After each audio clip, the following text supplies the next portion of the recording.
The year 1066 was not kind to England. King Edward the Confessor had died childless, and instead of a peaceful succession, his passing opened the gates of chaos. In the medieval world, succession was a little like leaving your estate to whoever could shout the loudest about how much you loved them. Edward had hinted at different heirs over the years, and like gullible contestants on a medieval reality show, several ambitious men believed they were the chosen one. Harold Godwinson was crowned king almost immediately, largely because he was the most powerful noble in England and happened to be in the right place at the right time. To many English nobles, this seemed sensible. To everyone else in Europe, it looked like Harold had just cut the line at the royal buffet. William, Duke of Normandy, was not amused. He claimed that Edward had promised him the throne years earlier, and he had the holy relics Harold had once sworn on to back it up. In William's eyes, Harold was not just a usurper, but also an oath breaker of the highest order. And in the 11th century, breaking an oath sworn on relics wasn't just bad manners, it was the kind of thing people thought earned you a lifetime membership in hell. Meanwhile, Harald Hardrada of Norway, the seasoned Viking king, remembered a dusty old agreement that supposedly gave him rights to England. In fairness, the agreement was obscure enough that most people in England had forgotten it even existed. Hardrada, however, had not forgotten, and with the encouragement of Harold's treacherous brother Tostig, he decided that England would make a fine Viking retirement plan. The result was a triple threat: 3 ambitious leaders, 1 crown, and 1 very unlucky kingdom stuck in the middle. Hardrada struck first, sailing into the north with a fleet of Norwegians and scooping up allies. Harold Godwinson marched his army north at a blistering pace and met the Norwegians at Stamford Bridge. What followed was a brutal clash that saw the Norwegians utterly destroyed. Hardrada was killed, Tostig was killed, and the survivors fled.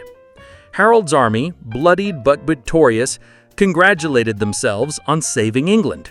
The celebration did not last long, because while Harold had been busy crushing Vikings in the north, William had landed in the south with his Norman army. The timing was spectacularly inconvenient. Harold now had to force march his tired troops all the way back down the country in record time. By the time they reached Hastings, the soldiers were exhausted, sore, and probably wondering why England couldn't go 1 year without a full-scale invasion. On the morning of October 14th, the armies met. The English had the high ground and a shield wall, a solid wall of overlapping shields that was extremely difficult to break. The Normans had cavalry, archers, and infantry, a balanced force, but facing an uphill battle both literally and figuratively.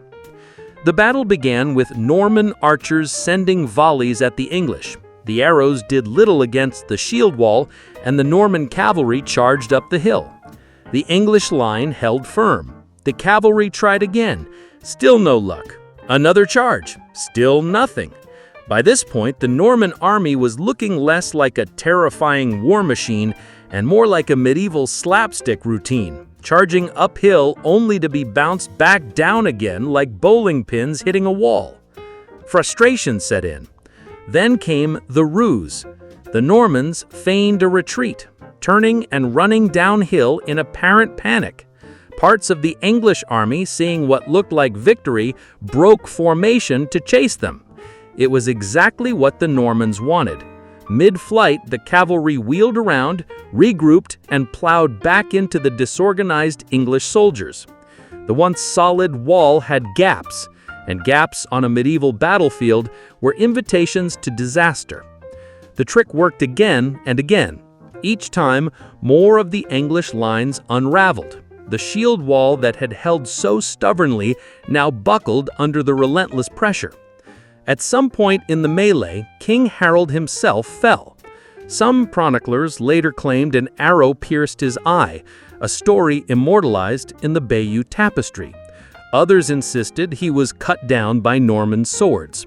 Historians still debate which version is true, but either way, the result was the same. The English king was dead, and with him, the will to resist collapsed. The Norman victory was complete. The English survivors scattered, the field was William's, and the road to the throne of England lay open. On Christmas Day, William was crowned King of England in Westminster Abbey. From that day forward, he would be known as not William of Normandy, but William the Conqueror. The aftermath was transformative. The Anglo-Saxon ruling elite was replaced by Norman lords.